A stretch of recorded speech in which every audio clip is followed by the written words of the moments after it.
This is the Modern Robotics Lab 2 video for Maya, Akash, and Sai.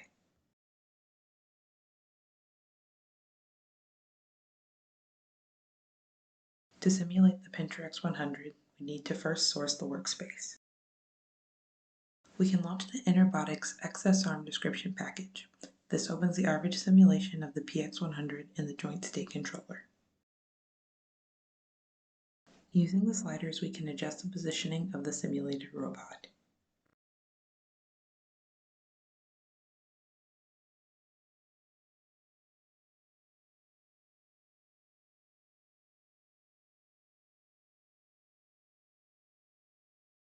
Running the physical robot also starts with sourcing the workspace.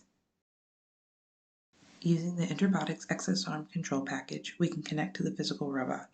It also opens an average simulation that matches the position and movement of the physical PX100.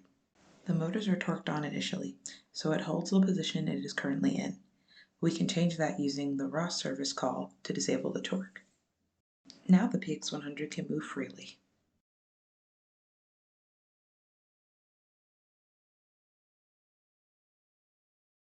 To get the robot to hold a position again, we can use a ROS service call to enable the torque.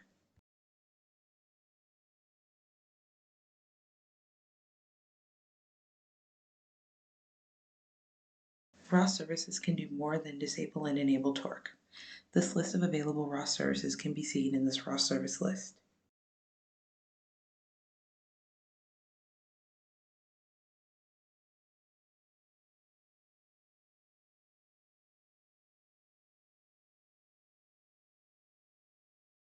By selecting ARM, we can connect to all the motors but the gripper. We can use the Home button to place the robot in its home position,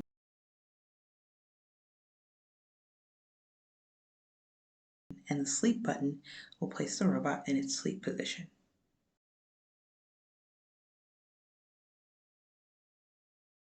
We can also disable the motor torque using the GUI and reposition the robot. To get the robot to hold this new position, we can use the Enable Torque button.